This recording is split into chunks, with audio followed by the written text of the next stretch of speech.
So this presentation is for our students who are going abroad in the summer and in the fall. We're close to about 90% of our pre-pandemic levels. We might have 900 students kind of going abroad in these 2 semesters. So go ahead.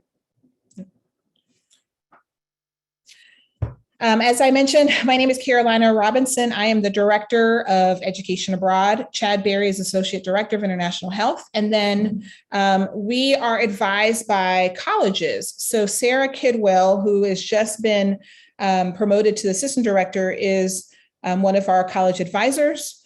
Lacey Sellers advises Arts and Sciences. Ariane Iqbalian advises for Culverhouse students, and basically Sarah takes all the other colleges. That's education, engineering, social work, things like that. We've got an office of Jackie May, Brooke Kinnear, and Cynthia Rosales also kind of make up the Education Abroad office on our campus. Okay.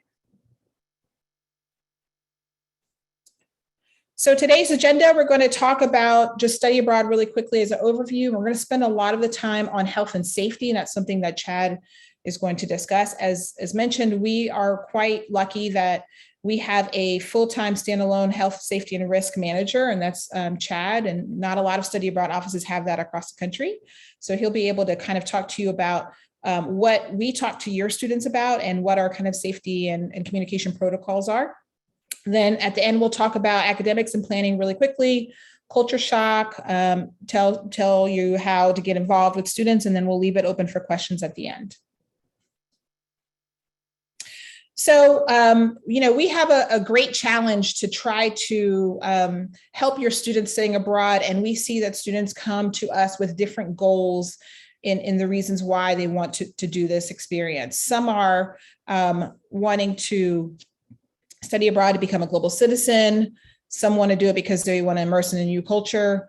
A lot of students tell us about this employability fact that students who studied abroad come back, and when they're looking for a new job or when they graduate from the university, that a lot of their employers are asking about their experience. They're asking about how they were able to have a successful study abroad. So we have some students who are doing research, doing internships, but all just doing classes, but all of it has some positive effects with employability.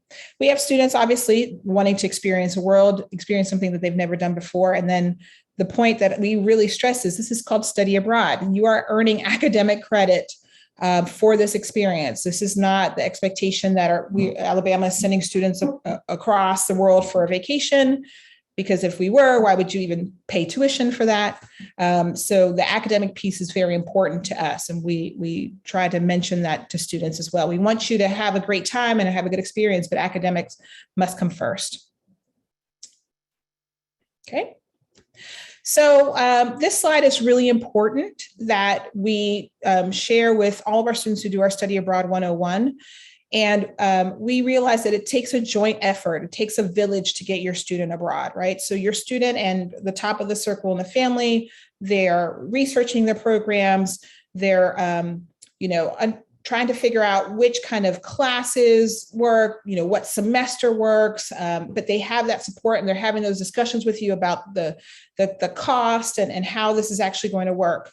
Down at the bottom right is an academic advisor at the University of Alabama. They're the ones who are going to help a student identify what they need to complete their academic plan. This doesn't mean that that particular person is telling them exactly what every course is going to equate back in the US for transfer credit, or if you're doing a faculty-led program, it's a little bit different. But that academic support, academic advisor within the college is basically the person that's maintaining progress towards graduation here at UA. And then we are kind of on the other on the other end of the triangle, where we're talking about study abroad procedures and advice about the program. We have location advice, or we can help students with culture shock. We can help students who have, questions about medications that they have to take abroad, or visa issues, kind of things that are related to the actual mobility of the student and traveling. And so it takes kind of all three of us, 3 different units to support every student that goes abroad, okay?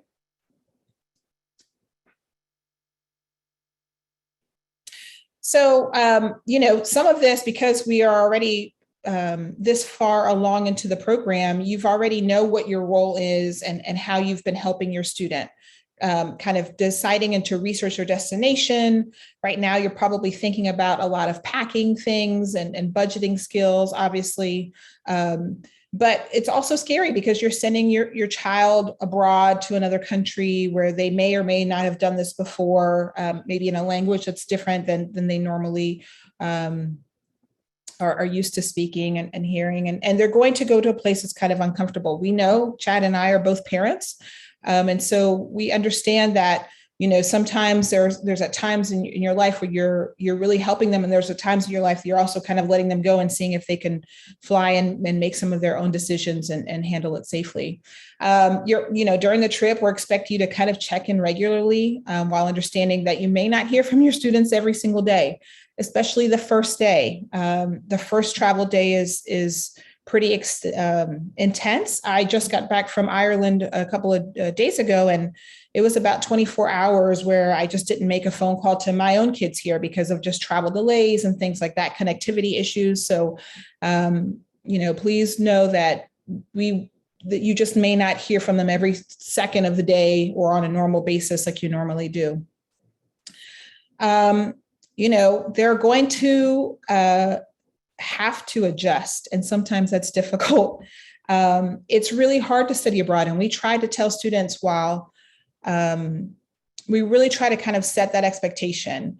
While you hear from a lot of students about their study abroad experience, they've also already gone through the experience. And so collectively, they can look at it and say, oh, that was a great time, or had this fantastic and amazing experience. But during that particular experience, they might have had a roommate issue, or not like the food, or had gotten sick abroad, or had lost luggage, or got lost on a plane, or got left by a train. And all of those situations can be difficult. So just be empathetic is what we can kind of advise. We are here to help in major emergencies, but homesickness and cultural adjustments happen to every student at different times. So just kind of be open and prepared to let that happen. And then post-trip, understand that students may go through reverse culture shock. If the longer a student is abroad, the longer it takes them to kind of adjust back to what's going on in the US. So sometimes that happens. Okay.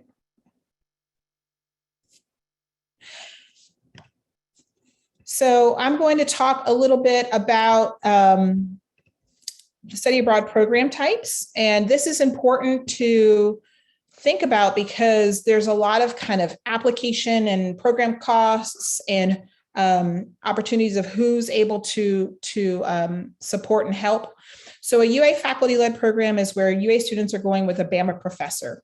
And that usually runs through the summer, and the majority of our students are doing that. On an exchange program is where the University of Alabama a student is going to direct enroll into a university abroad. And we, in turn, will accept an international student from that particular university here. So they're not going with a group of Alabama students. They're going mostly by themselves, or if not a small group, and they have the support of that home institution there. Most of our exchanges will happen in the fall or the spring. We have students who do an affiliate or a non-affiliate. Sometimes you call it a provider program. These are programs that are like AIES, CIS Abroad, AIFS, all of these are different acronyms. And they basically mean that they go through a provider, then they may enroll in a separate university, or they may just work entirely with that provider, which for us means that we will have maybe that home university and that provider to provide support.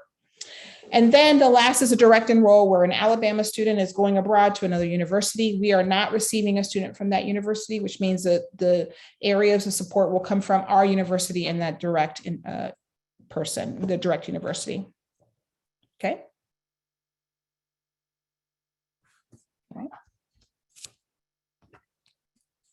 All right. Well, good afternoon. Sorry, everyone. As mentioned before, my name is Chad Berry. I am Associate Director for International Health, Safety, and Risk Management here at UA. UA has had this role now for about 2.5 years. It was a role created in October 2019. And if you think back on the timing of that, shortly thereafter, we were inundated with things related to COVID-19. And so it's been an interesting couple of years in this role. And so this is really an exciting time for us as University of Alabama Education Abroad employees. It's always great to see our students at these pre-departure orientations. It's like seeing the fruition of our work as we see them excited and getting ready to go abroad. And in the same way, we're excited to see all of you. It's exciting to see parents interested in what their students are doing and making sure they're aware of all that entails. And so this session, this time really it's almost like a mini pre-departure that we do for our students, but we're doing it for you. Some of the slides we share are the exact same slides that we share with your students. And then we have a few additional ones that we add specific for this audience. But I'm going to talk to you for the next a little bit about health and safety and what we do here at UA to try to help your students stay healthy and safe while they are abroad. Hey, Chad, before you move on, can you give me co-host opportunities and access so I can help manage some of the chat? Yeah, I thought I did. Let me try to do this one more time. Hold on just a second. Oops. Thank you.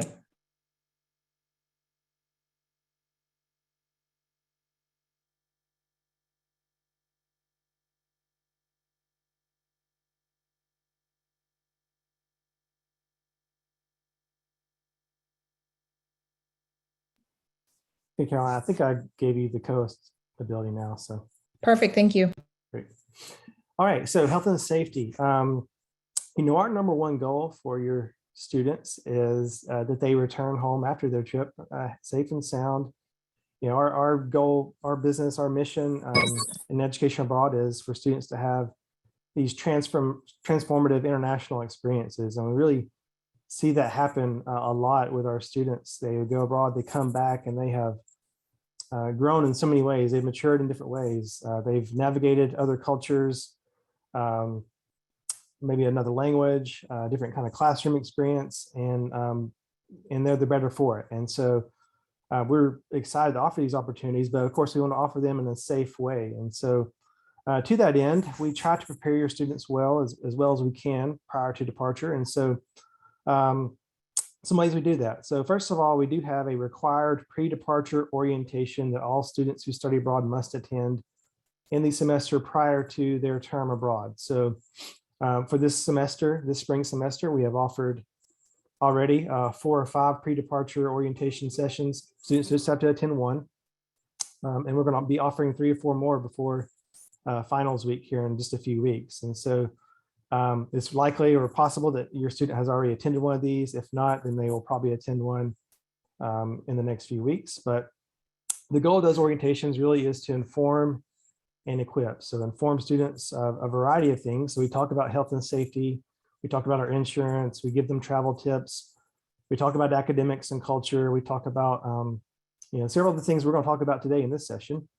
But the idea is to equip them with the information that they need in order to face whatever situation might be that they're going to encounter. And we do talk to the students, they are adults and they are responsible for themselves and their actions and their situation. We are here, of course, to be as much of a resource as we can be from this end in Tuscaloosa. And we try to prepare any of our faculty or staff who are going abroad to be a resource on the ground there for the students as well. But some of the trip, of course, the responsibility does fall on their shoulders as well. And so we try to make them aware of that so they are prepared. Also pre-trip, of course, if your students studying abroad, they need to do an application through our office and online on our website. And that application includes a variety of items, but there are a number of health and safety related items in the application, especially about the insurance and how that works. We also talk about STEP, which stands for Smart Travelers Enrollment Program. That is a State Department program in which travelers can register, and they are being on the record with the nearest U.S. embassy in their location. Should anything happen that the U.S. Embassy in that location would want to reach out to U.S. citizens in the area, then they are on the list. All of our faculty-led students who do a UA faculty-led program are automatically registered in STEP. If a student goes on a non-faculty led program, then it is their decision, though it is our strong recommendation that they register themselves in the STEP program. STEP is something important, and I'll talk more a little bit about that, about why it's important later.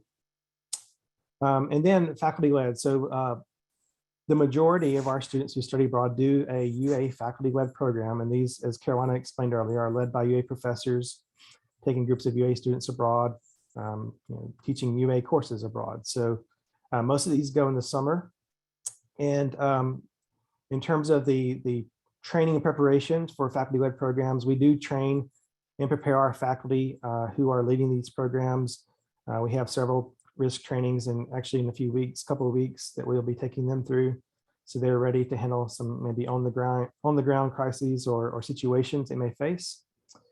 They are also all, and we are kind of helping them develop different contingency plans, especially now in this era of travel, in the COVID-19 era. You have to think through a number of different what if scenarios. What if someone tests positive during the program? What if someone tests positive just prior to returning to the US and has to quarantine? All these kinds of questions that we have to think through how they're going to be handled beforehand, so that if they do come up, then we have a plan that we can act on. And then those faculty directors that we train and prepare, they also have program specific meetings and orientations for your students who are going on those programs. And so your student will need to attend any of those that the faculty director offers. During the trip, in terms of our role in keeping your students safe, we try to be both proactive and inevitably reactive at times as well. So proactive being anything that we hear that's happening or may be happening in the world, we try to be proactive and get that information out to students and to our travelers, make sure they're aware of what's going on. If there's any advice or actions that they should take, then we inform them as soon as we can. And then reactive would be things that, things that we do not know are going to happen, but inevitably things will happen sometimes. And so if something were to happen in a location where we have students, then we have a crisis response plan or incident response plan to follow. And so that is kind of during the trip, some things that we would do. Just going a little bit deeper into the pre-departure orientation that we give students. It is, as mentioned, it is required and is offered several times throughout the semester before the program departs. And so this spring semester, we have offered a number of pre-departure orientation session options for students, for summer and fall students. Since most of our fall students, of course, won't be here during the summer, we offer that to them in the spring semester. And so they are required to attend. The topics covered, as mentioned, include health and safety. So some of the information I'm talking about today, we talk about insurance, we talk about our crisis and emergency protocols and response. We talk about things like culture shock. We talk about academics, both on the UA side as well as abroad. We talk about planning and logistics, money, passports, packing, communication, all of that kind of stuff. We talk about as well during the pre-departure. During that pre-departure, the students will get a handbook, a physical paper copy of a student study abroad handbook that has a lot of information, a lot of resources that kind of goes into further depth about some of the topics we cover. And then all this information is accessible to them in their online application as well, so they can always refer to it if they happen to lose their handbook or can't find it. They can access it in their application. Other orientations we do, as mentioned, we have a training, another orientation for our faculty who are going abroad who lead students. So the faculty directors are required to attend that. And then, as mentioned, the faculty themselves will have orientations for your students who are going on their specific programs, and those are required as well. So a number of different orientations to try to prepare people as well as we can as they go abroad. All right, so this is one of the slides we shared with your students sort of at the beginning of our orientation with them. And we are not trying to scare anyone by sharing this, but again, we just want to inform and make sure everyone is aware. But there is, the State Department for a number of years now has issued this worldwide caution. And that states that there is a continuing threat of terrorist actions, political upheaval, and violence against US citizens and interest abroad. As mentioned, We're not trying to scare anyone, but we do want to make people aware of this that is out there. The likelihood of something happening in a particular location is quite low. But of course, if something were to happen, then the risk could be high. So we want students and all of our travelers to be aware. So some of the advice regarding that is, of course, to be prepared, especially vigilant when you're in a highly populated or tourist area, because those are potential targets.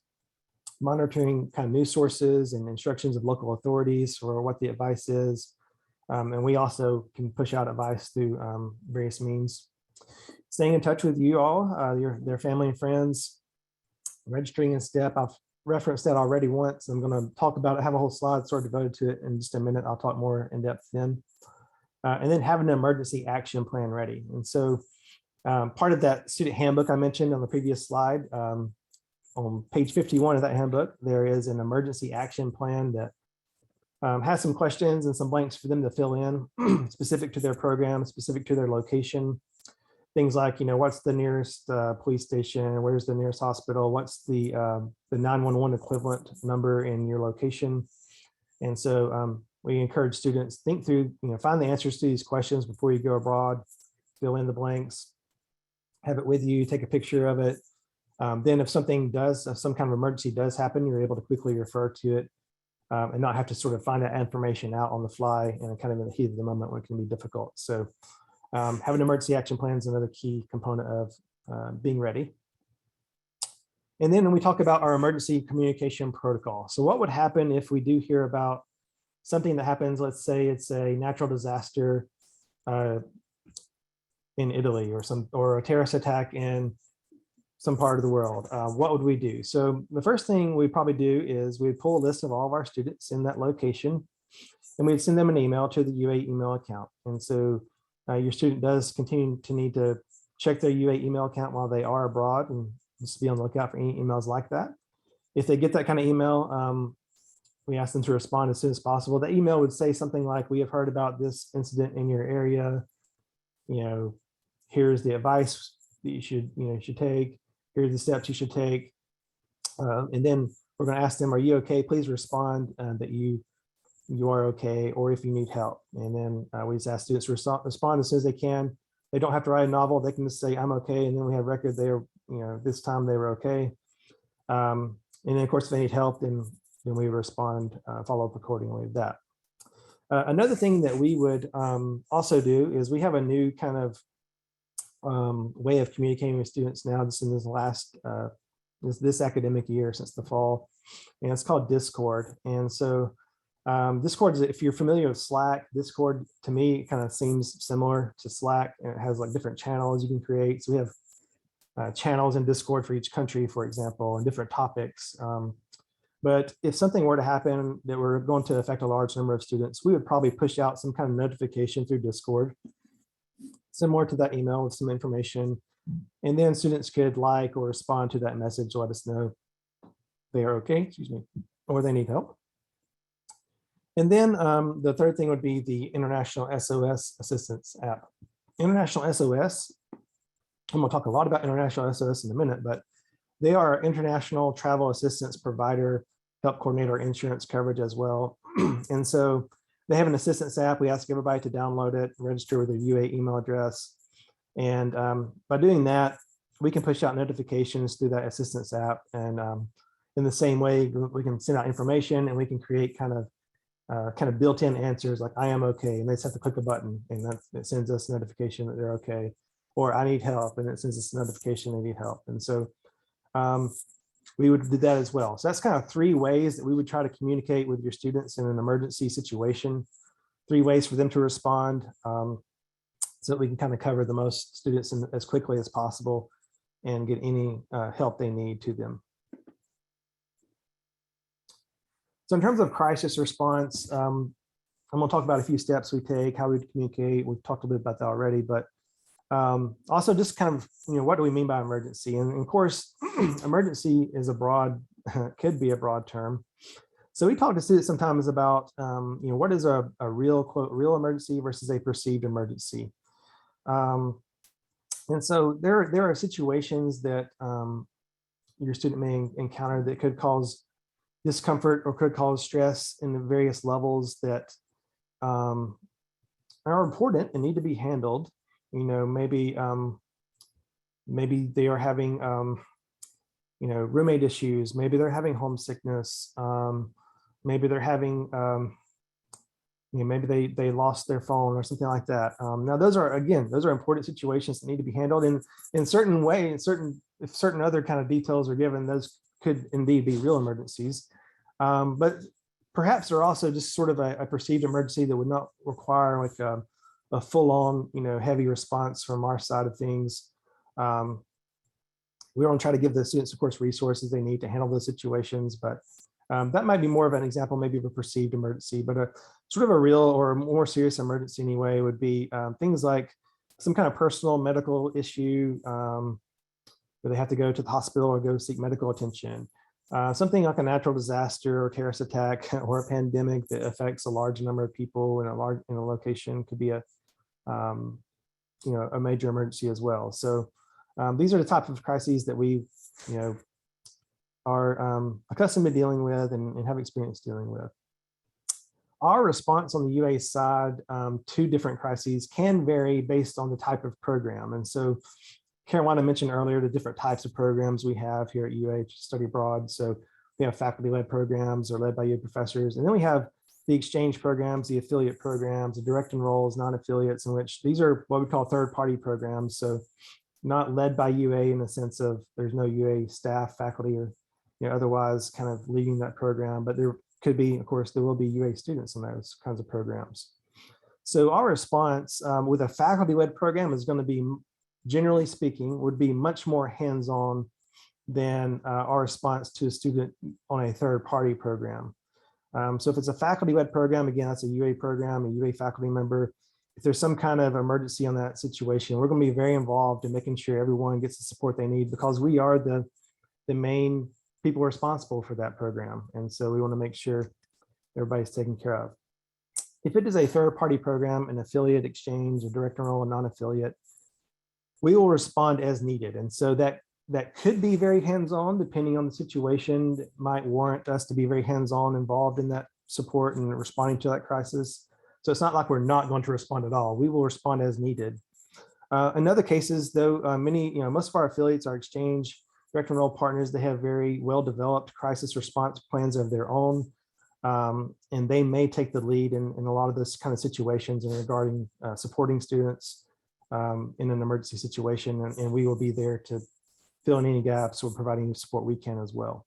So again, the response can vary based on program. But in terms of our procedure, some of the basics of our procedure would be, of course, number one, first and foremost, would be to ensure safety. If it's a situation where we can tell students, here's the advice we're getting about the nearest place of safety. Here are steps you can take to get there. If you need to go to the hospital, go to the hospital. Things of that nature. We're going to take the steps to try to ensure their safety as quickly as possible. Sort of along with that, or immediately after that, would be obtaining all the information, all the details, the when, where, what, how details that help us to provide, a firm, complete, comprehensive response to the situation. Then alert stakeholders. So by stakeholders here, we mean it could be any number of people. It could be other UA offices, the department, the president's office, the legal office, parents, family, the program. Stakeholders can really vary, but we would inform the stakeholders that need to know. And then, of course, coordinating support. If it's a faculty-led program, of course, we're going to be sort of the, to use football analogy, as we, of course, like football at UA, we would be kind of the quarterback in a sense, coordinating all the support from the various stakeholders or various entities that might be helping the students. And then throughout that, of course, maintaining communication as often as we can, as needed. So those are sort of our 5 overall basic procedures as we respond. And then the communication piece of that, kind of building on that 5th point, and we've talked about this a little bit, but communication will involve maybe communicating with the faculty member that is with students if it's a UA faculty-led program, communicating with that third-party contact if it's one of these third-party programs. We would stay in close contact with them. We mentioned kind of our emergency protocol with students. They're going to get an email. They're going to get an app notification through International SOS. They're going to get a message from Discord. So kind of helping students stay informed in that way. Those are some of the ways we would try to stay in communication with students in a crisis situation. In terms of emergency contact numbers, these are numbers that we give out to all of our students who are studying abroad. For them to use in an emergency situation. So International SOS, there are two ways to contact them. There is the that 215-942-8478 number. That's their US base. It is 24/7.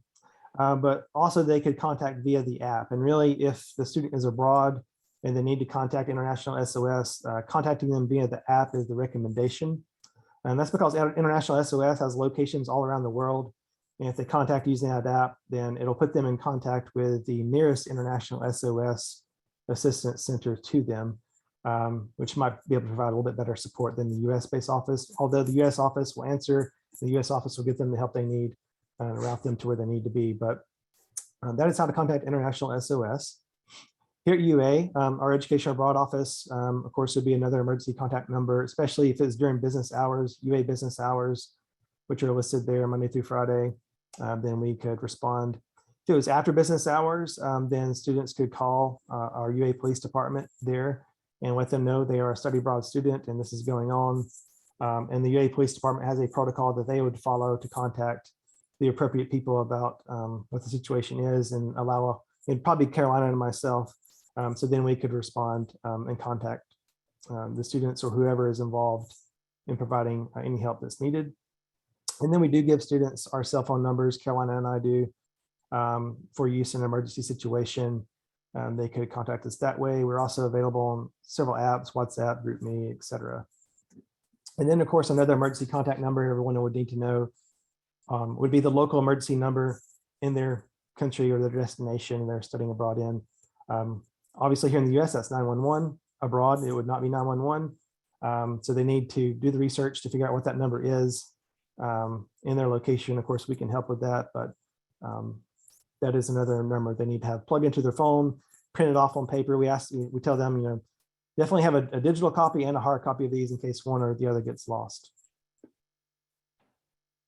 All right, another thing we talk to students a lot about is COVID-19. So I'm going to run through some of that information. Some of that I'm not going to go into great depth on because perhaps we are pretty familiar with some of the things regarding COVID, but some of the things I will talk more in depth about in regards to entry-exit requirements and things of that nature. But just so you know, UA consults a variety of different sources, the CDC, Department of State, International SOS, as we make decisions about study abroad programs, international travel. Some people have asked, there's the variants have been coming along. Of course, there's one that's out there now that's, seems to be increasing cases in some parts of the world. And so how could that affect travel? Obviously, we're kind of in this TBD, but all the time these days, right? Things can change quickly. Right now, our UA faculty-led programs are continuing as planned, but if that changes, if things change, things shut down again, then of course we would respond as quickly as possible. We do have a website here. I included the bit.ly link to it there. It's a FAQ, and we will be updating that very soon for our summer and fall students, but that's more information regarding COVID and how it affects things. And then as part of the application study abroad, there are two documents that your students signed. One is COVID-19 information, and then the second one is COVID-19 international travel acknowledgement. These are both in their application, and if they've been approved to study abroad, then they have read and signed these already. But they always can refer back to those and reread them if they need to. All right, so this is a slide I may talk a little more in depth about. So there's lots of questions about boosters and vaccines and what their requirements are.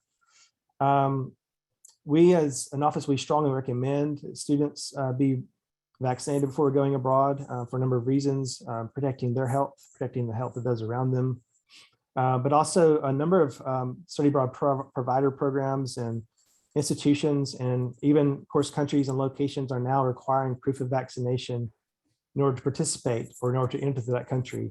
or in order to, go out in public and enter restaurants and things of that nature. Every country, it should be stressed, every country, and sometimes even within countries, the requirements can differ. Of course, we've experienced that here in the US. The requirements differ based on state or by city or different locations. So we do tell students, this is part of the research to stay up to date on continually, really, because things can change. Up to the time they depart is what are the requirements for their locations they're going abroad. Where they need to show proof of a vaccine. Do they need to show proof of a booster? Because some countries now are requiring a third dose to be considered fully vaccinated, and you have to be fully vaccinated in order to access, again, restaurants, museums, different public areas. There are some places that are changing. There are some places that are relaxing the restrictions, but there are some places that might, increase your restrictions. So staying up to date on that. We do have a resource I'm going to talk a little bit about later that we can give students regarding how to stay up to date on some of the latest requirements. It is something available via that international SOS assistance app, how it can help us plan their trip. But anyway, they may need to show proof of vaccine to enter the country. And that proof usually starts with the CDC, that white CDC vaccination card. Now that card may be used to be uploaded to an app or to some kind of online portal to get some kind of pass that is what they actually will need to get into the country or to enter different places. But that white CDC vaccination card is sort of the starting point. Some countries do require additional forms, a locator form, things of that nature, perhaps, in order to enter the country or move about in the country. We do tell your students, do not fabricate COVID-19 vaccination cards. That is a very bad idea. If they're caught doing that, there could be any number of repercussions. In terms of repercussions abroad, it could end up in things like fines or imprisonment, which you never would want to experience. We also tell students, and this is not a bullet, but don't fabricate test results either. So if you need a negative test result to do something, don't fabricate that test result, because again, the repercussions could include things like steep fines or imprisonment. Boosters I mentioned earlier, but it is recommended if students are eligible to receive the booster prior to going abroad, because some countries are requiring proof of that third dose, but to be considered fully vaccinated and to be able to move freely in the country. All right, precautions and symptoms. I'm not going to talk about these as much because we do know a lot of these already, perhaps. Although we do tell students, monitor your health, and if you begin to experience symptoms, don't kind of write it off as nothing take seriously, but to take it seriously. Get tested if they need to, and respond accordingly so they don't perhaps spread it to others. The other thing I'll point out over here is the CFAR IFAR coverage. This is in the second column, about halfway down. CFAR stands for cancel for any reason. IFAR stands for interrupt for any reason. This is some insurance coverage that has kind of come on more people's radars in the last 2 years as programs were canceled maybe at the last minute and past non-refundable deadlines and things like that. This insurance become more popular, and indeed all of our UA faculty-led programs have this insurance built in to the cost. And so if things have to be canceled, or somebody has had to cancel the travel kind of in the coming days leading up to the program departure after the non-refundable deadline, then perhaps they could be refunded some of the cost, recoup some of the costs from the program based on this insurance coverage. So again, it's a requirement for our UA faculty-led. If it's a non-UA faculty-led program, then this is a decision that each student has to make, whether they want to acquire this insurance or not. But it could protect some of their costs. Okay, we discussed some different questions that the student and perhaps you need to be thinking through. Number one is confirming, of course, that the program is running and follow whatever their policies and protocols are in order to participate on that program. Also confirming what is the refund policy. If someone were to decide not to go at the last minute, could they be refunded and how much? If what would be the refund kind of mid-program as well? And then what are the academic or financial policy if the program were to move online after the program begins? what would, what could be done in terms of refund, in terms of academic continuity, things of that nature. Of course, this is something we really experienced a lot in spring 2020 when things did move to a remote kind of learning situation in the middle of the semester. We hope that doesn't happen again, but if it did, what would that look like? And then, as I mentioned earlier, but what might vaccination status, including booster status, have on someone's participation in the program? Some other questions to ask. Again, some of these I've already covered, but what are the requirements to enter the country or to move freely in the country? Do you need a visa to enter that country? Some countries require a visa, some don't.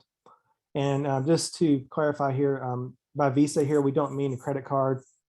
We mean a travel document. A visa is a travel document that goes in your passport. It allows you to enter a country.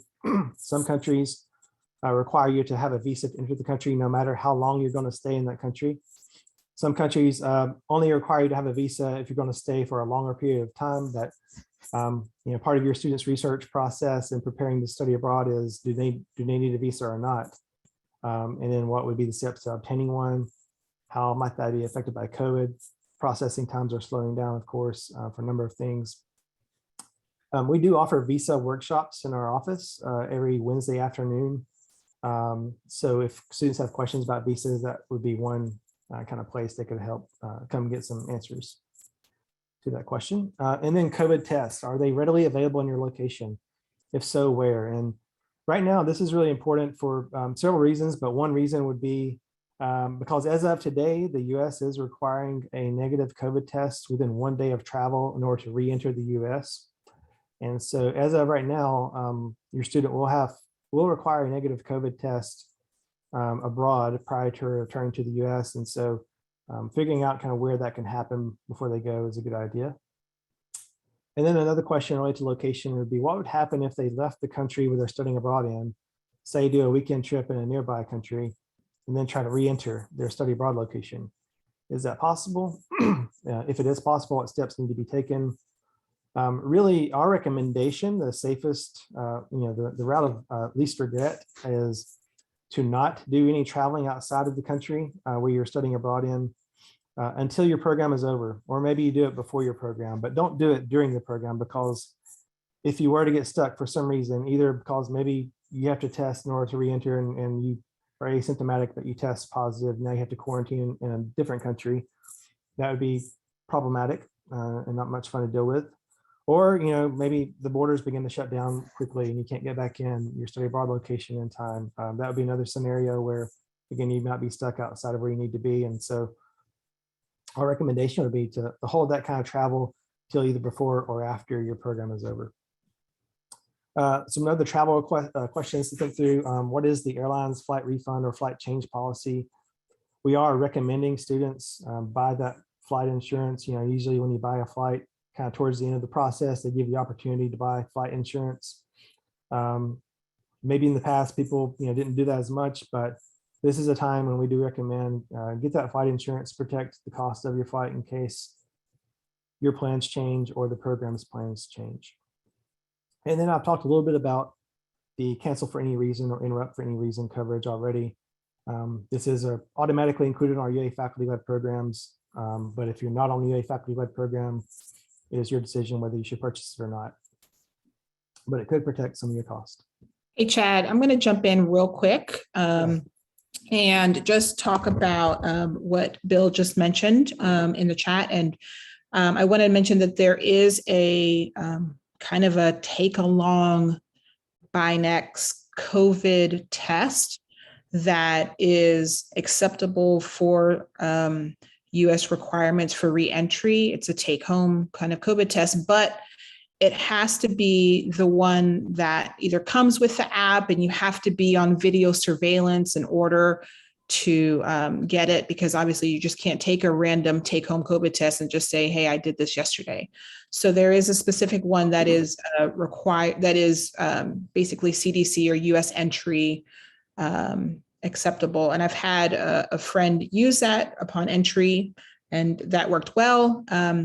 Regarding faculty-led, yes, faculty-led, we are working with the faculty-led advisors, and we will be advising them about the locations of where they can do their reentry tests. And that will all be, that's part of all of the planning that we're doing with them and in conjunction with International SOS.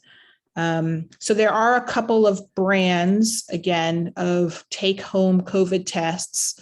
They're not the kind that the federal government sent via the U.S. Postal Service.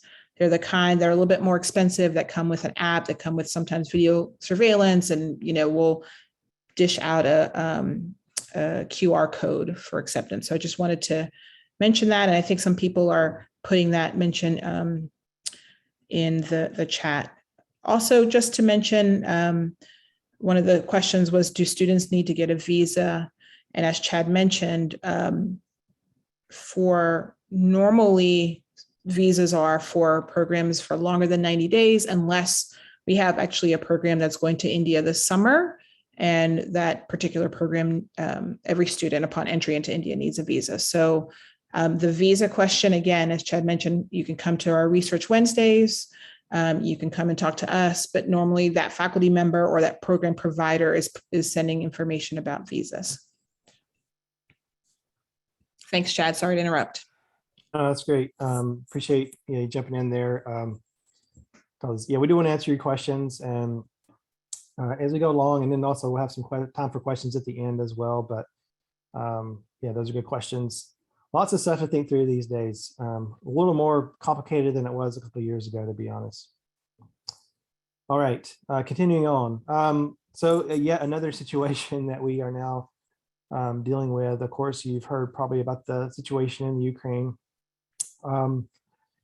That is a situation of concern for a variety of reasons. But currently, and based on our contacts with International SOS and our on-the-ground partners in different parts of Europe, there is no direct impact on UA study abroad students or programs. And so at this time, our programs are continuing as planned. But we are continuing to monitor the situation. If it does begin to impact other parts of Europe or in the surrounding area, then of course we will respond accordingly.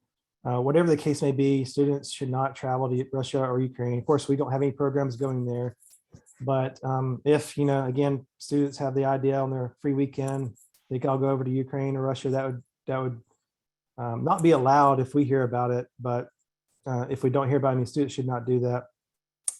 It really is recommended to avoid travel even to countries that border these areas as well.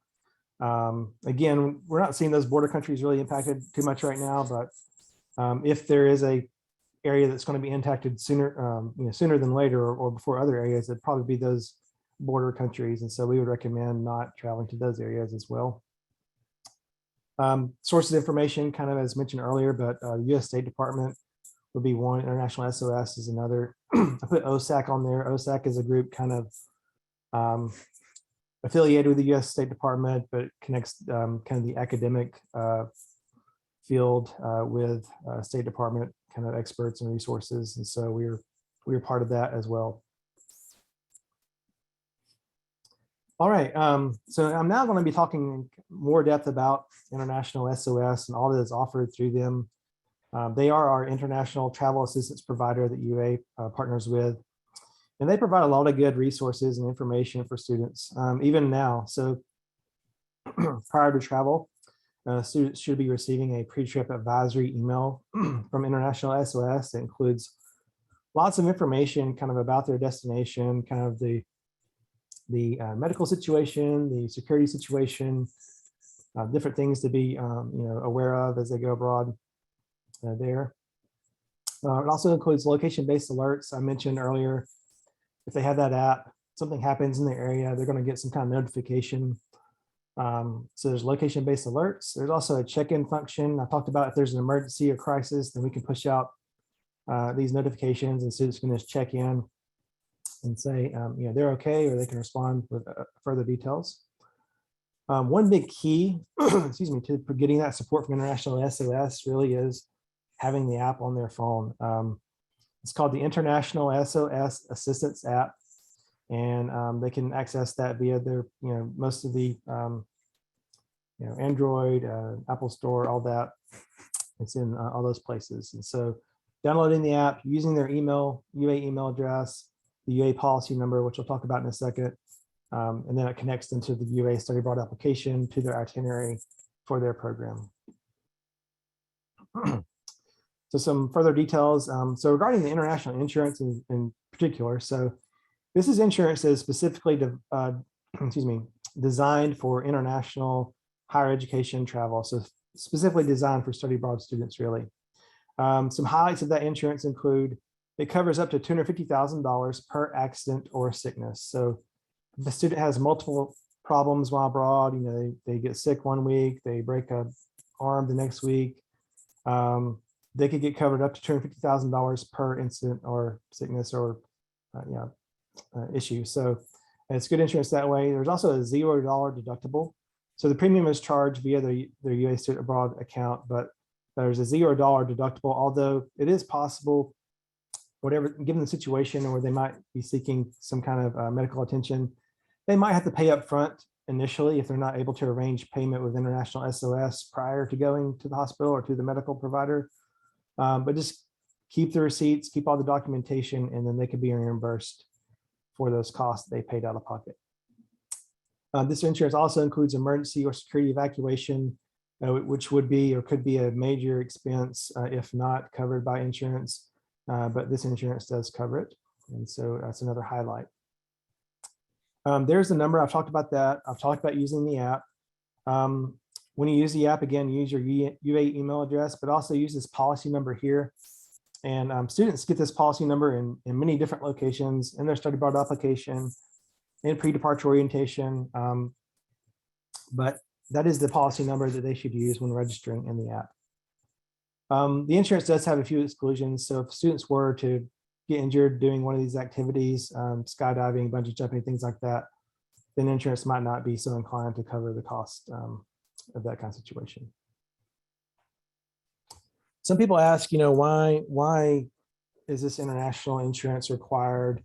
Why can't the student just use their primary insurance they use here in the US? Which is a valid question, but again, this insurance is designed for international travel.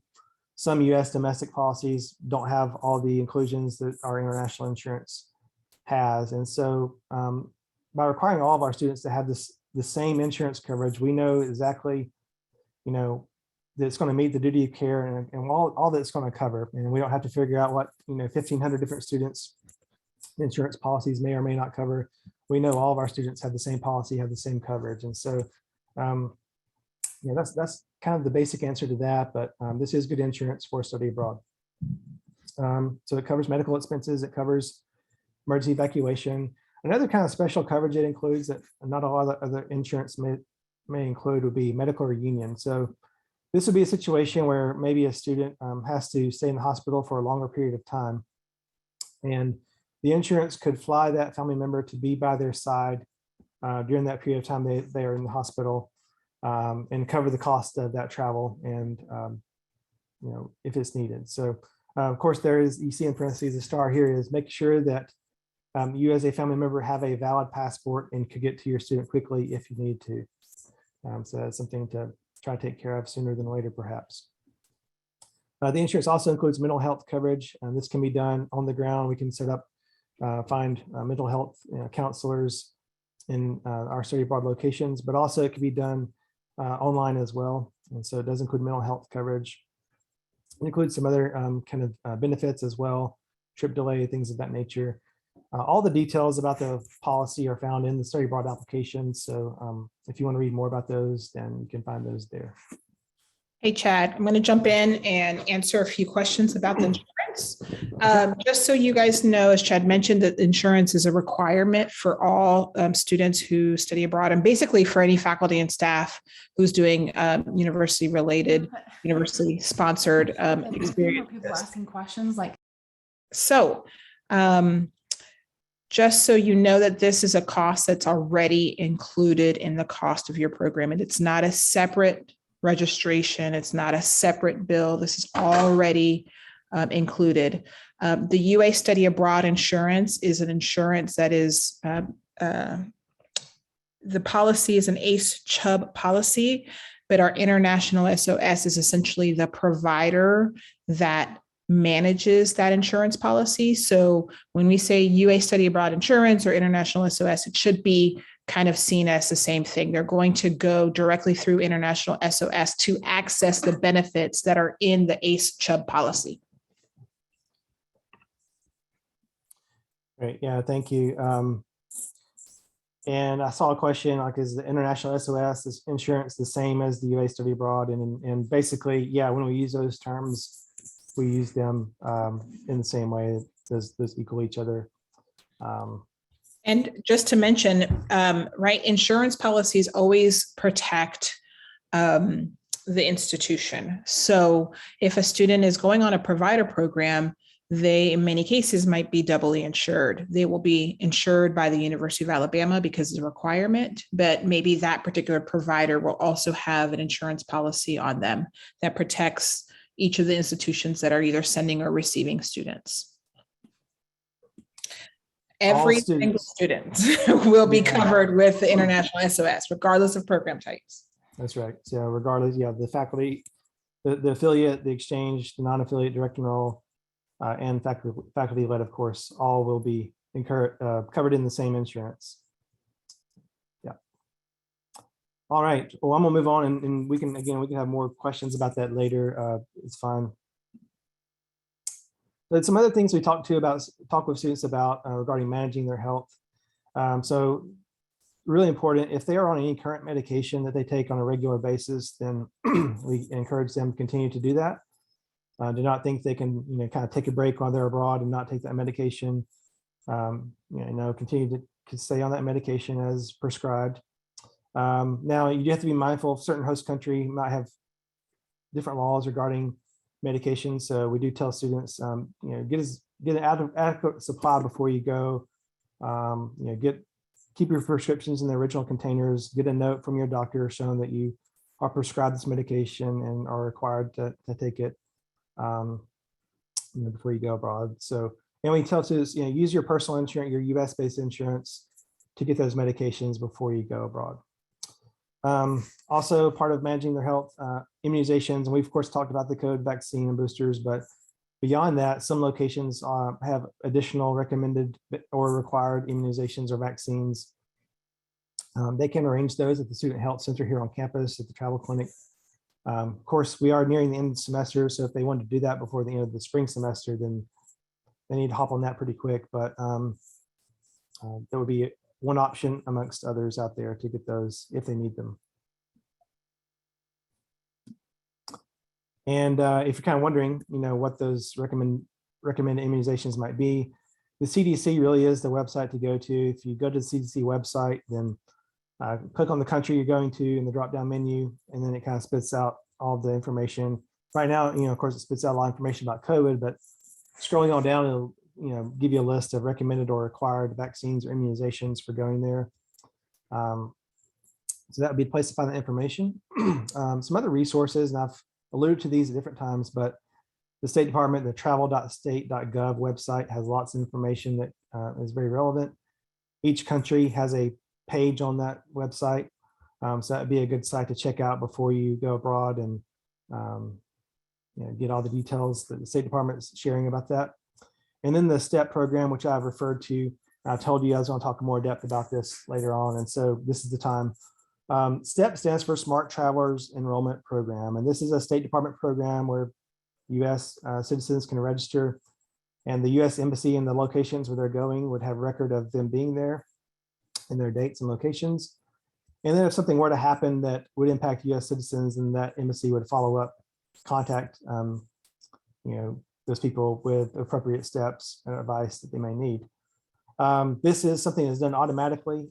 If a student is doing a faculty-led program, we enroll everybody in STEP. For the non-faculty-led programs, this is a personal decision, although it is a recommendation on our part that students do this. This can become important in different ways. I mentioned, if something happens, 2 years ago is a great example when COVID hit.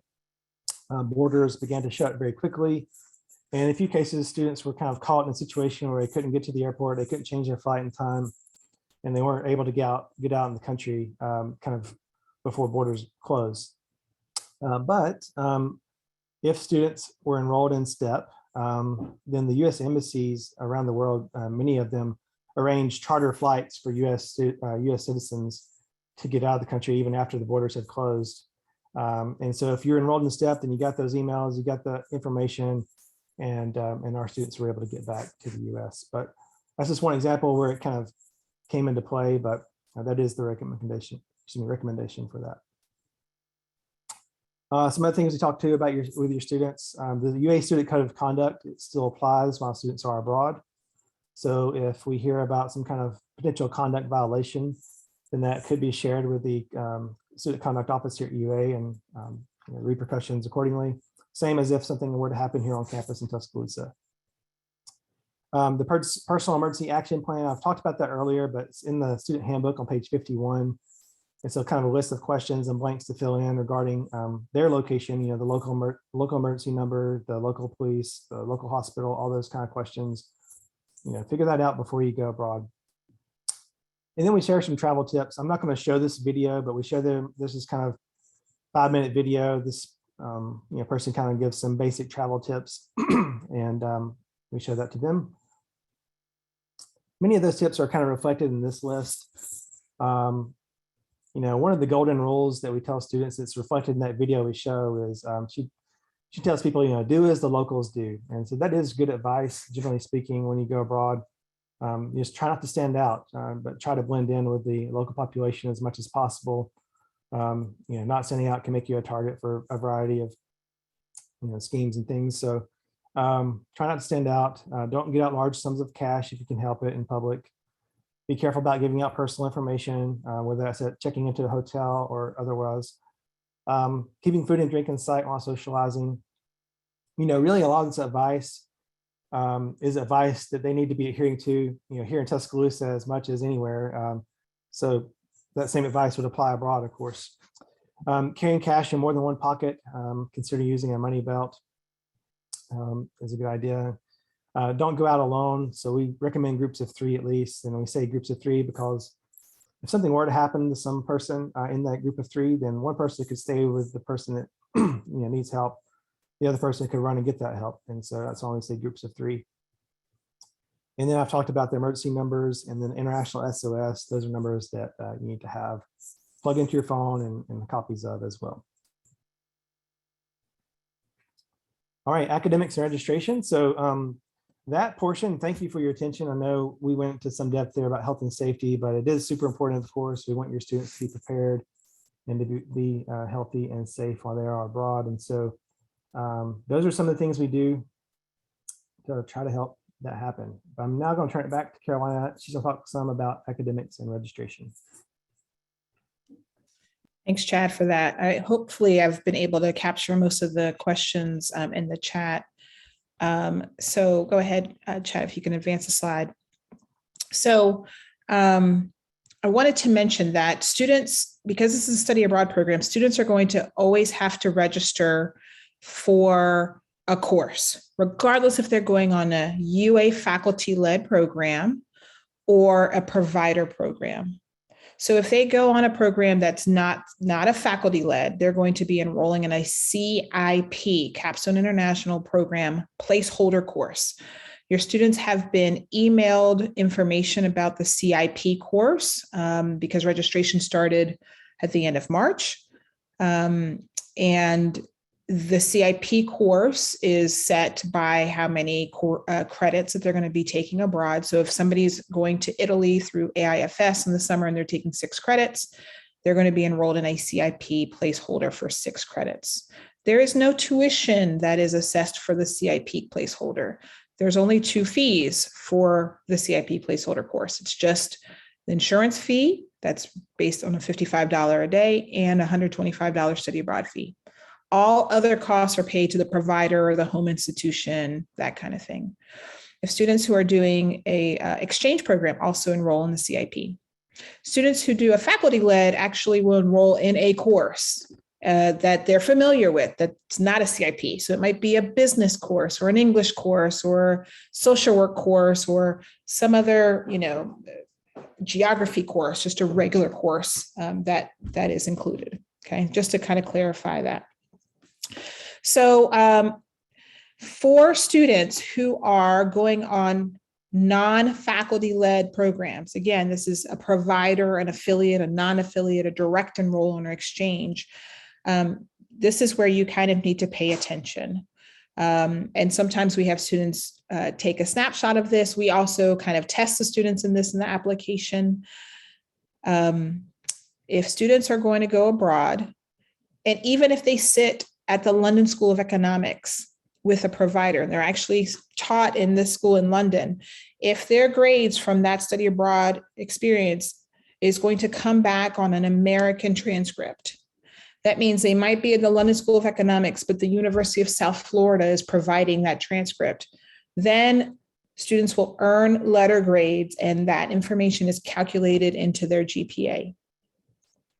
If a student is going to go abroad, again, on a provider program, direct enroll exchange, and they get their grades on an international transcript, so they might have actual grades on their international transcript, it's going to equate and be transferred into the University of Alabama as pass-fail, okay? So it's really important. Those pass-fails are not, the passing grades are not calculated into a student's GPA, but failing grades do affect GPA negatively. And the reason why Alabama does this is because grading scales abroad are different. There are, you go to the UK, it might be 0 to 6. You go to Japan, it might be 0 to 10. You go to Australia, it's distinction, high distinction. So students who get a D, they really get a D, but it's down for distinction. So some of those international transcripts, in order to simplify this, students need to pass their classes abroad. But when those grades come back into get processing through the University of Alabama, it will be pass-fail. So here's the confusing part. Which program earns what? That's the job of your students to confirm with their particular provider or that host institution how those transcripts are going to come back. Sometimes, to add even some extra confusion to this, a provider may send a domestic and international transcript, but the domestic transcript will always trump that international transcript. Okay. So next slide, please, Chad. And so just to kind of, again, to wrap your head around this kind of academics piece, there's kind of those that are fit in this gray area and the faculty-led. Faculty-led, you're going to register in a regular course, UA credit, UA grades, UA professor. It's going to be like a geography or a blunt course or a history, something normal. Everything else, exchange, affiliate, non-affiliate, direct enroll, will all be CIPs. And it's going to be, for exchange, it's going to be pass-fails and institutional UA credit. Affiliate, non-graded, it's going to be pass-fail or letter credit. Direct enroll would be a pass-fail, okay? So make sure that your students understand and ask the questions with their providers, because that's really where the questions happen, is how will my transcript be coming back to the University of Alabama, okay?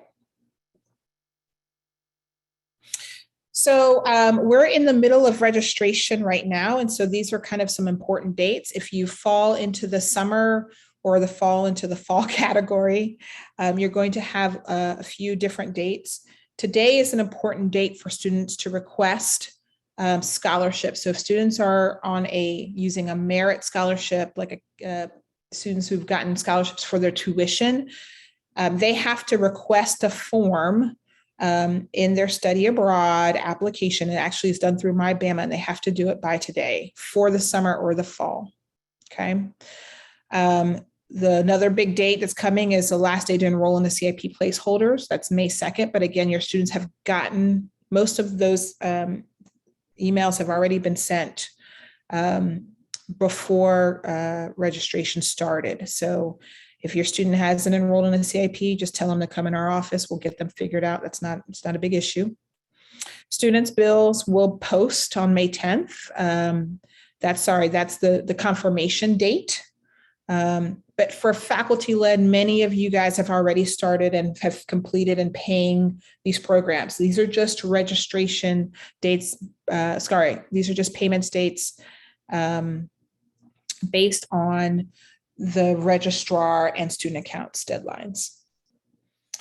So there's a scholarship dispersal date and the last date to drop add. Okay, so hopefully that was clear.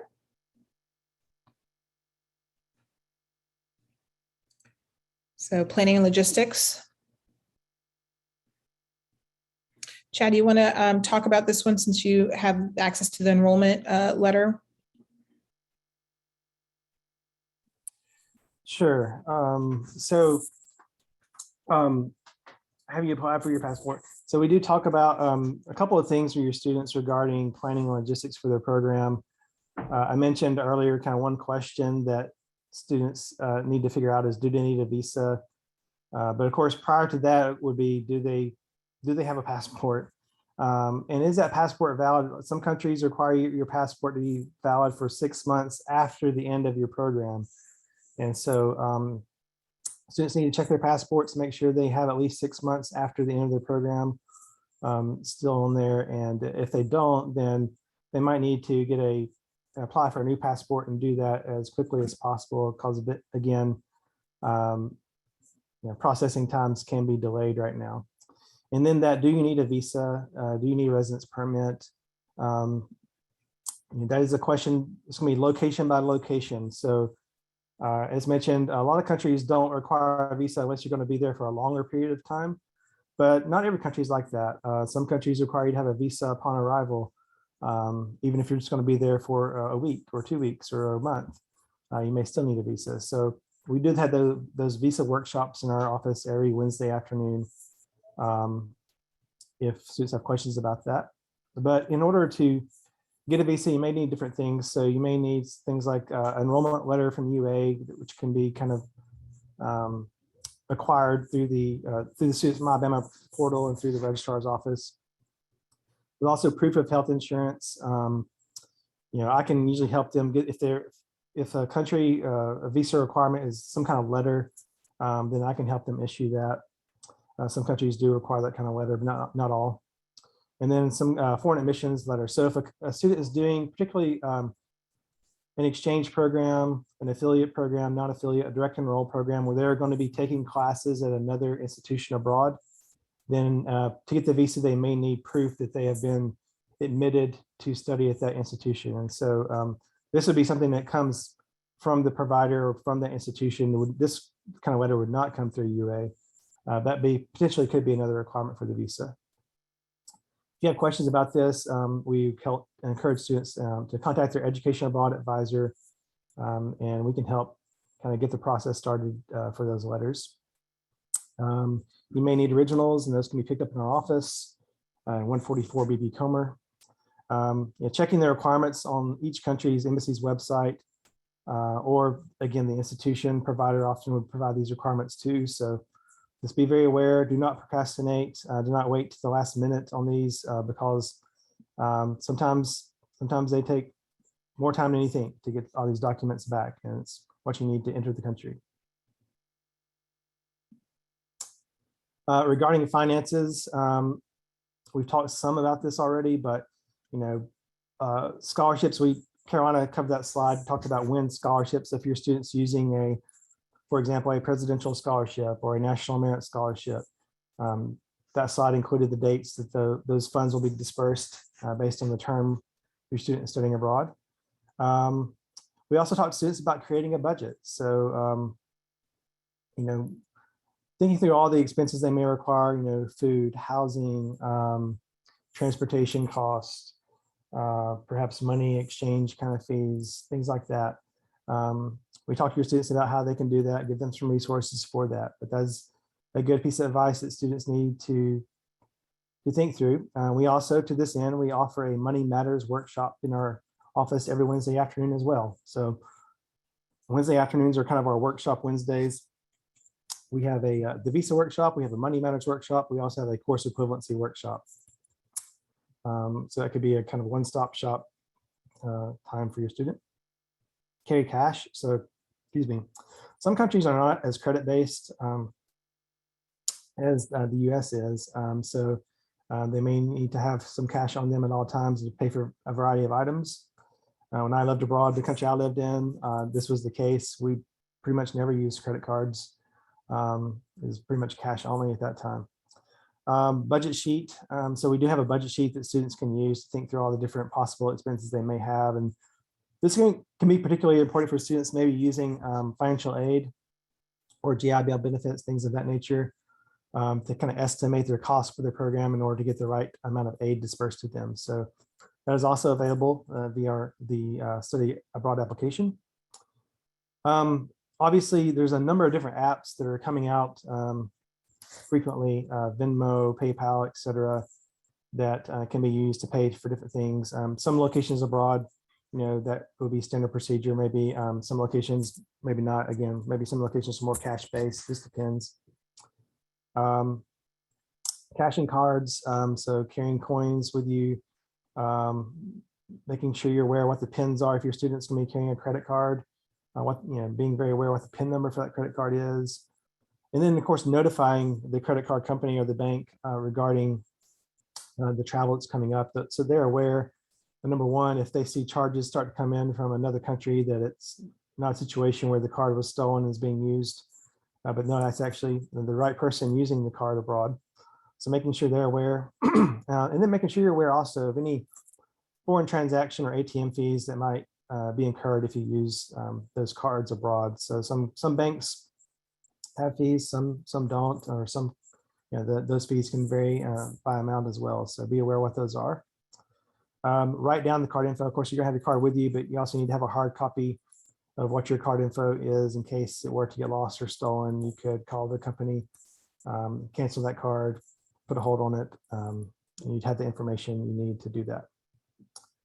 Table service charges, splitting checks, tipping.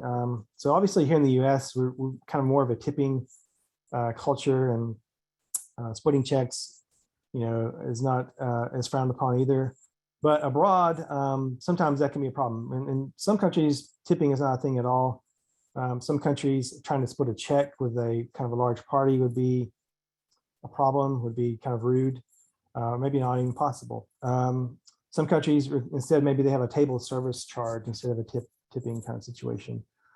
This is part of the research process that your student needs to do before they go abroad. Is tipping expected or not? So they're aware, and does it catch them off guard when they get there? So culture, just a couple of slides on this too. Culture shock is a very common experience for students when they go abroad and they go to a new place where things are done differently. It's perhaps even your student experienced some culture shock when they came to Alabama, or when they became kind of on their own as a college student for the first time. It's these life transitions, and can also be times of culture shock, so to speak. And so this is not an uncommon thing. So if your student has some down days when they initially arrive in a country, that is not uncommon at all. But hopefully things will improve over time. And so there's this chart here that shows a not uncommon kind of pattern that we see in a lot of our students. So it goes, we say the 4 H's. So kind of the honeymoon period, everybody's excited to go, and then they're excited when they get there. And those first few days are just awesome. The food's great. They love the sights, the sounds, the smells, the food, everything's just wonderful. But then maybe after a few days, things, reality sets in, and things are not as, not as great anymore. And so there's perhaps this kind of hostility, kind of period that students go through where everything's terrible and they hate the place and they want to leave, and they, kind of lonely or homesick. And so that's not uncommon either, but hopefully that's a brief period of time, and then things improve from there as they settle in. Maybe they begin to find humor even in maybe their mistakes, the language mistakes or cultural mistakes they might make, learn from those, and then eventually even perhaps feel at home. I've lived abroad for a few years, and definitely there's a period after a while I did begin to kind of feel at home in that culture. It does happen. Strangely enough, even if you've been in the US all your life, you can you can feel at home in another place as well. So hopefully your students have that kind of experience as well. So the keys here, of course, is to allow your student time to adjust, to be mindful of what they may be going through. Getting onto a routine can be really helpful. Meeting new people, using a buddy system, so they're not alone is really important. Things like keeping a journal, a diary, a blog. This can be a great way to kind of process what students are going through or thinking. And then there are some other, meditating, exercising, different hobbies. These also can be great stress relievers and ways to handle culture shock. And then behavioral and cultural expectations. Cultures are different. Every culture is different. And the expectations and what is good, what is bad, what is legal, what is not legal, will vary by location. And so some countries may be more strict on things than the US, some countries less strict on some things as the US. So it just depends. This is another kind of research component that students are encouraged to do. There's a few pictures here to kind of illustrate some of these differences, whether it's clothing differences.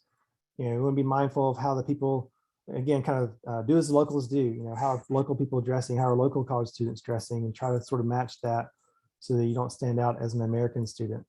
Different laws regarding drugs, for example, can be very different. This picture, was a picture I took actually when I stepped off the plane in Taiwan. Drug trafficking is punishable by death. So that's pretty strict. And so you'll be very mindful. Obviously, I was not trafficking drugs, but it did make me be more careful watching my things, watching my backpacks, and nobody kind of could plant anything on me. So being mindful of those kinds of differences. Alcohol, cultures kind of views of alcohol can vary greatly. Some countries, drinking is, there's a lower age limit in terms of drinking, for example. But the stereotype anyway is that US drinking culture is that people drink to get drunk. Whereas many places abroad, people just maybe have a glass of wine with their meal. And so we encourage students, of course, to, if they are of age, to drink responsibly, but to follow the local protocols. Don't be what in some people's minds would be the stereotypical American student who is drinking to get drunk. So don't do that for many reasons, not just cultural, but also, of course, personal health and safety reasons too. All right, so we are nearing the end of our time here. So there is, we are active on our social media. Our social media team does a great job. TikTok, Instagram, Twitter, Facebook. We're at Bama Study Abroad on all of those. So if you kind of want like what's happening abroad of our students, that could be a great place to check us out. And now we have a few minutes for questions. I don't know, let's see if there's any more questions in the chat. Yes, I'll go ahead and answer some, Chad, if that helps. Yeah. I got one. Should students bring their laptops? I believe that this is kind of it depends kind of question. We have some students who are doing art history and maybe a laptop doesn't make sense because they're something that's dependent on their program. I would always ask the program advisor or program provider for a recommendation because they have a much larger understanding of what the technology needs are there. For instance, we have a Belize program and students are doing a lot of underwater research. And so I just don't know what the technology needs are or availability is on that island. I always tend to tell students too, regarding phones and laptops and things like that, bring anything that you're willing to maybe lose.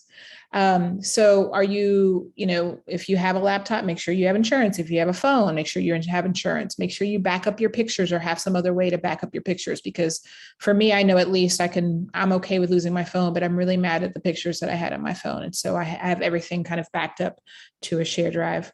There are some questions, a lot of questions that I've had on direct message I've been trying to answer about disbursement dates and payment dates. And hopefully this is going to be clear, if not today, within the next few days, because UA bills are about to post. They may post this afternoon, they may post by Monday or Tuesday. And so what is going to show up on a UA bill is, for a faculty-led program, what's the cost of the program, or for the CIP enrollment, what that looks like, minus any scholarships or stipends. Even though that they disperse later, they're going to show up on the bill within the next 2 or 3 days. And so that's going to kind of add some clarity. We've had some questions about the merit scholarship, or some students who have the National Merit Scholarship and they request the separate $2,000 stipend for study abroad or research. And that is for those students who are on the National Merit Scholarship who have a full ride for 10 semesters. That goes through the UA Scholarship Office.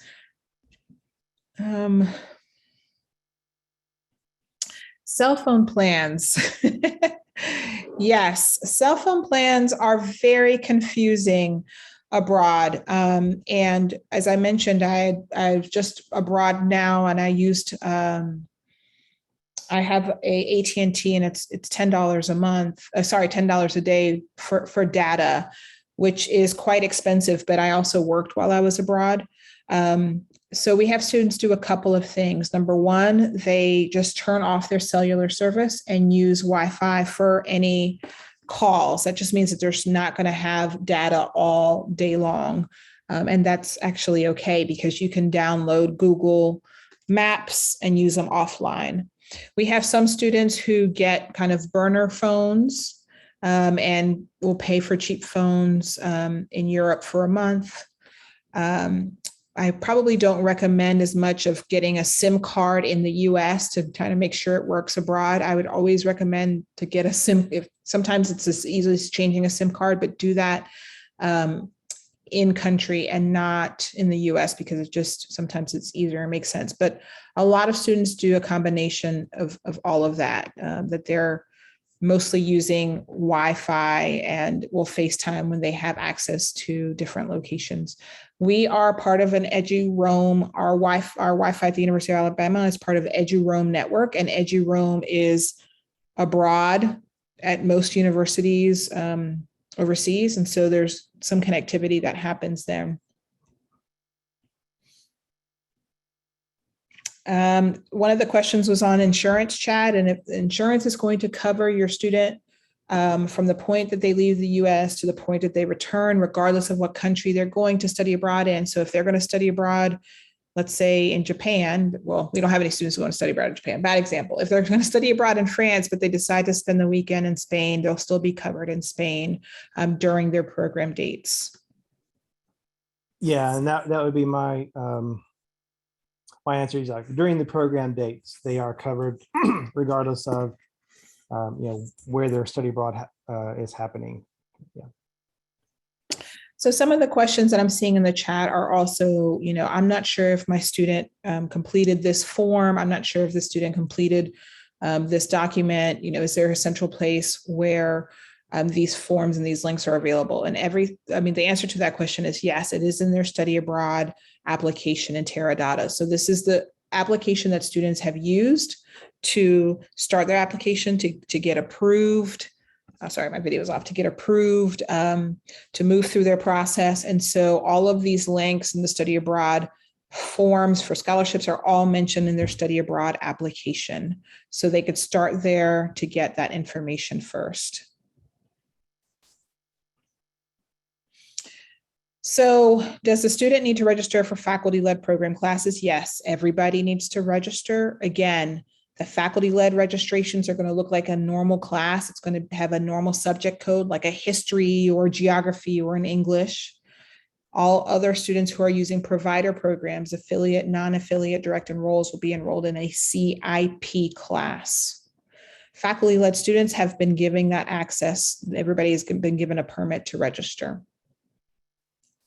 So there are questions about the scholarship, like applying your scholarship to your program cost, and how do you make that request, because it is due by midnight tonight Central Time. So that is, first of all, the information about how to do that is two places. One, it's in their study abroad application. So there's a document in their application that says UA scholarships and study abroad. So that would have all the details they need to follow. Also, it's on our website as well under the financing your study abroad section of our website. But the actual request form is done via MyBama. So student logs into MyBama, they could find that request form. and then fill it out with the appropriate information to make that request by tonight.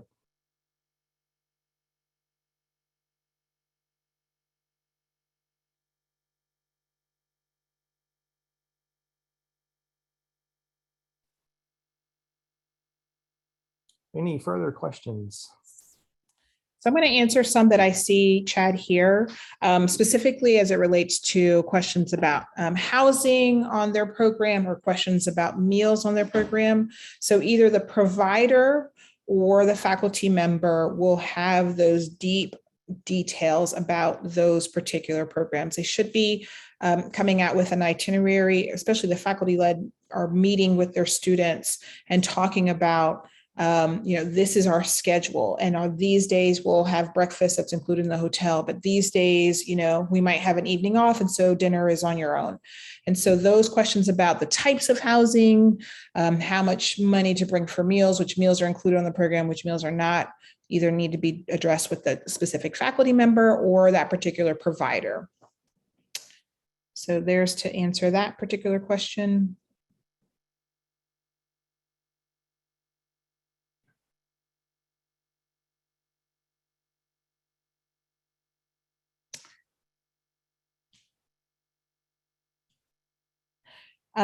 Let's see, is there anything else that, okay. Chad, can you talk about if International SOS will cover them if they come to the, back to the US a little bit later than their program dates? Okay, so International SOS there is a buffer period on the end of the program that students could potentially be covered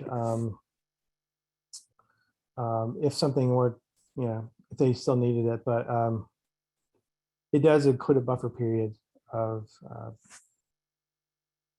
30 days. Having said that, we would recommend if students do independent travel outside of their program dates, that'd be a situation where they really should purchase kind of their own individual medical and travel insurance at that point. Just to confirm too, I think some people have gotten their bills posted. If they don't see a bill for the summer or the fall enrollment of when they've done the study abroad, it's just because the registration hasn't occurred. So your student will have to register for the course, either CIP or the faculty-led course, in order to see a bill.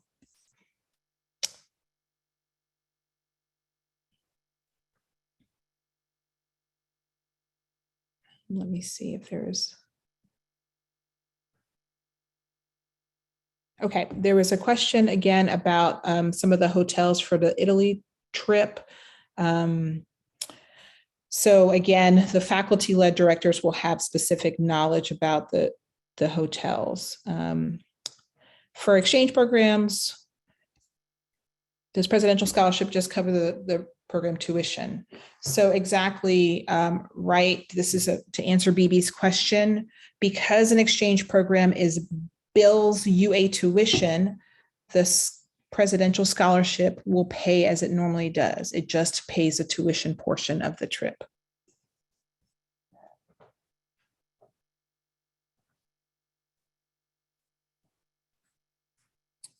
Okay, I'm going to, Chad, if you can get that COVID question, I'm going to go ahead and answer the question about the MyBama form to get you the right information. And for those that want to just jump off the call, please do so. If you don't have any more questions, we'll just stay on for a few more minutes to answer. So.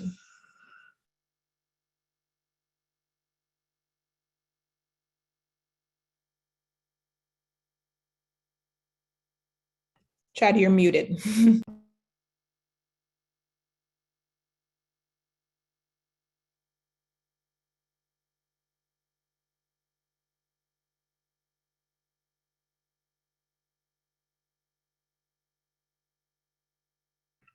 Hey, apologies. Okay, there we go. I'm sorry. I was pushing the space bar to unmute and apparently it was not. All right. do you have to quarantine before entering the country if they are COVID positive?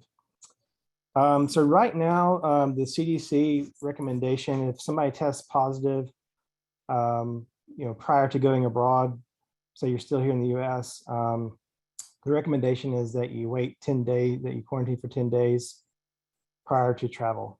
That is the official recommendation.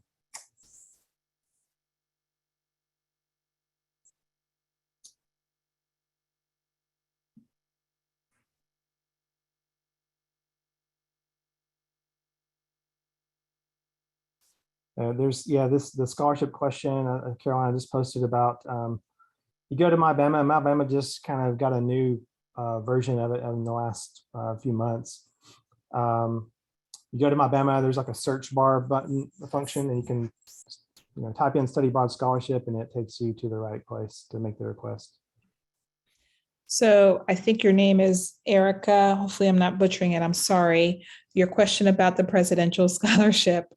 So it depends on the disbursement. It depends on the type of program. So if a student is doing an exchange program and exchange bills UA tuition, then it's going to cover the tuition.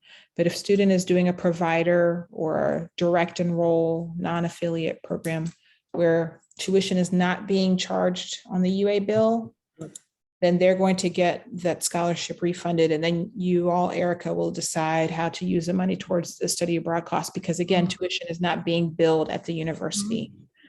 Hopefully that's clear. CEA is a provider.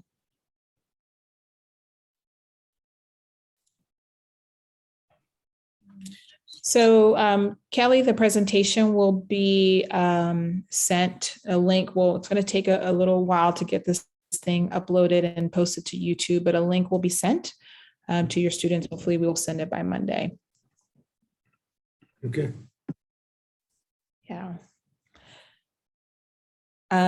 There's a... We have a Google form, Carolina, that I can put in the chat that will, they can fill out so that we can email it to them too.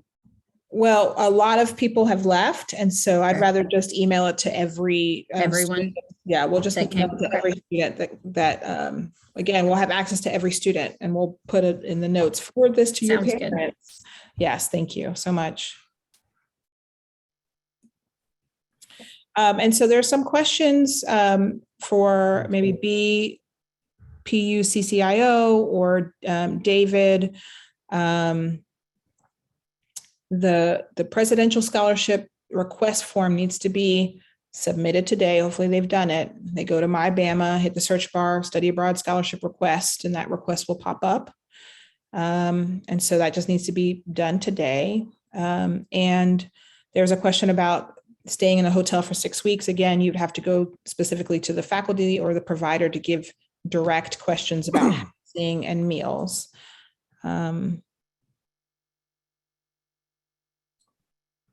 So there's a question about emergency.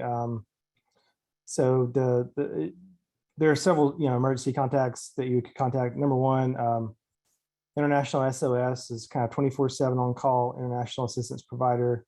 I also included my cell phone, Carolina's cell phone, the UA Study Abroad office, the UAPD.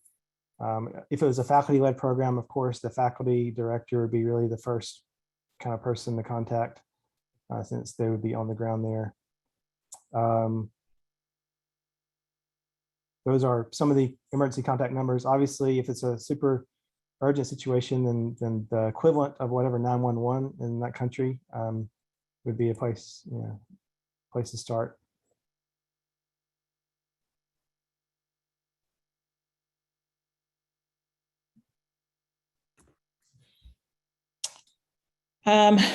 Chad, you might want to, if you can, send a direct message to Juliet, who has a question about her dorm room opening.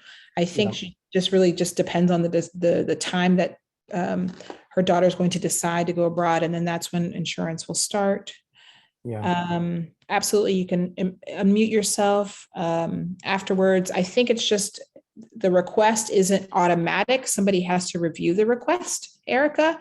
So it might be that case that the scholarship is not showing up there because the study abroad request hasn't been, reviewed or posted. But again, we don't have access to students' financial information. And so the best thing is to contact scholarships directly. Lacey, is Elisa still in the scholarship office? Would that be or still our contact, or do you have another contact in the scholarship office that could help answer? It's still Elisa. Okay. I don't know if you have her email or it's ELISA. If you call the scholarship office and ask for Elisa, she'll be Bear able with me. I'll give you the email. Thank you. She's there to help specifically our study abroad students.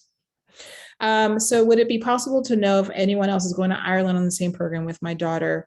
So Ms. Kim, what I would recommend is have, because, we have to follow strict kind of standards of privacy, we can't share that information. So our recommendation would be, number one, to get on the Discord group, and they would easily be able to find stuff.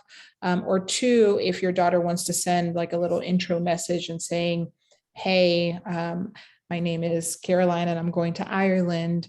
Is anyone going on this group? Then we can forward that request to students. We just can't share information without the prior permission, essentially. Is it okay if I ask a question? I'm sorry. Yes. I'm a little bit, it's just too hard to try to type That's it in fine. quickly Go into the ahead. chat. So just the way that it functions, so the presidential scholarships gets put into the BAMA account. And then Erica, let first confirm the type of program, because what you're going to confirm okay, is it's this. Sorry, what program? It's through CEA. Is that the question? Is that the answer Yep. to your question? And Okay. a fall program. Fall program. Okay, perfect. So exactly what's going to happen is that your student is going to enroll in a CIP class for maybe 12 to 15 hours. And then her presidential scholarship will be applied to her study abroad, basically her enrollment bill. And the bill is going to have two charges. Number one, it's going to have an insurance charge. So it's $55 a month. So maybe if she's there for 5 months, I don't know, $250. And then $125 study abroad fee. Those should be the only two bills on her fall account. So then her presidential scholarship is going to obviously drop. It's going to pay those two bills, and anything else that's left over is going to be refunded to you, then to pay CEA directly. So how do I connect to CEA to pay them directly? I don't have any, I'm sorry, I'm not understanding how that works. Your daughter should be in contact with people in CEA. Was she accepted into the program? Yes, Okay. I have not connected the dots, like having to pay them tuition. Got it. So what CEA is probably going to generate a bill if they Okay. haven't done so already, and it should be in her CEA student portal. She should have an advisor through CEA. And also what I would ask and tell them is saying, hey, I'm going to get this large scholarship, but this is going to have a late disbursement date, because sometimes these providers understand how those things work. And so they will, give students the opportunity to have maybe like a delayed payment because they know a scholarship is coming at a later date. So the CEA payment should be information through the portal, through her CEA contact, if that makes sense. Okay, that's great. Thank you. I can go from Yeah. there. Thanks so much. Yes, no problem. Awesome. I think this is everybody. Okay. Bills. Okay. How is that handled? We need to pay up front. Okay. So Jennifer, your question, can you tell me again what type of program?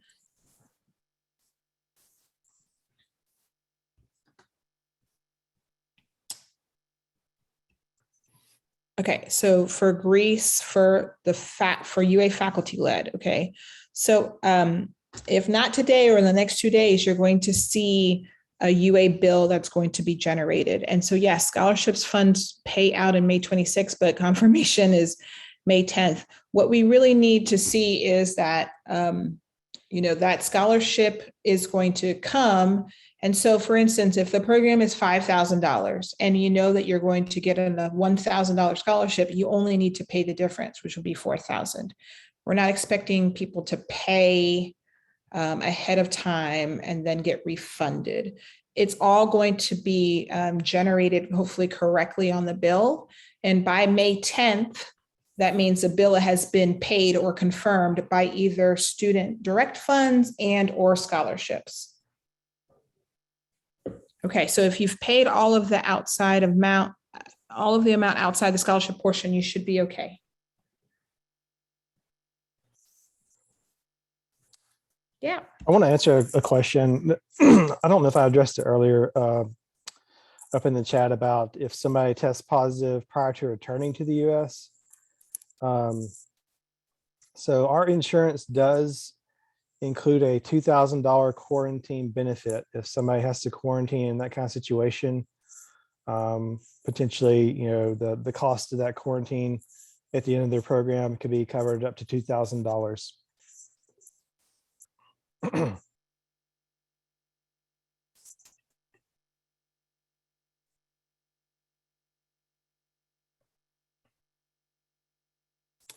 And it's a couple other questions. Discord is it's a student group that we've created. Discord is an app basically that can be used to communicate. It's kind of like Slack, if anybody's familiar with that. It's just basically sending messages back and forth. There are different channels in there. So your student, we talk about Discord a lot at the pre-departure orientation and give them the information about how they can sign up for Discord. So that could be done there. And then the PACT. Sorry, go ahead, Jen. Yeah, the PACT scholarship. You would need to contact the financial aid office. They have a form that PACT students fill out. You might have to, complete a budget sheet regarding some of your anticipated expenses, and then your kind of money is dispersed from there. Unfortunately, we don't know the amount because, again, we don't have access to financial aid or financial information for students. There was a question about the Federation of German American Clubs. That is considered a non-affiliate program. So what time today is the scholarship form due? I believe it's just due today, April 15th. I don't think that there's a time, so I would try to do it before midnight happens. There's also,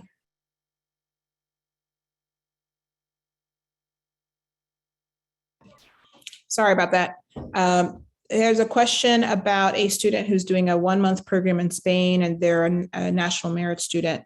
And so they need to complete, yes, the scholarship request form to have one of his 10 paid semesters to participate in the study abroad.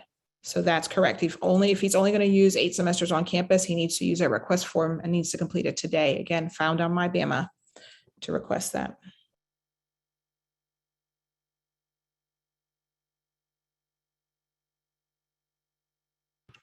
Okay, I think we might have gotten all the questions. Thank you so much for everyone who stayed on. Again, we will send this information to your student possibly early next week. It just takes a while for this information to, download and get uploaded back into YouTube. I appreciate your time. I hope we were able to answer questions. Please know that our office is available to come in and to answer any of your questions. So thank you again. Can I just ask one more? Yes, go ahead. And I think I know the answer, but I was a little confused by something that was said in a previous meeting. So my daughter's going to the Caribbean, and I think there's just 15 kids going. They're staying in some like resort type hotel. Do they have breakfast or anything, or are all meals on the student? Again, this is, they're actually staying at the Safari. I was involved in getting that particular contract, but I would talk to Jameson Hayes, who is the program director, who will be able to tell you exactly based on the itinerary what meals will be covered, because I know that there is some travel on that particular program. So I would go directly to Jameson. Okay. Yeah. All right. I don't know. Will they answer parent questions, or will they only answer? Yes, absolutely. Absolutely. Okay. All right. Jameson's great. Jenny, go ahead and ask your question. Oh, that was me. I'm done. All right, sounds good. Thank you, everyone. Goodbye. Okay, thanks.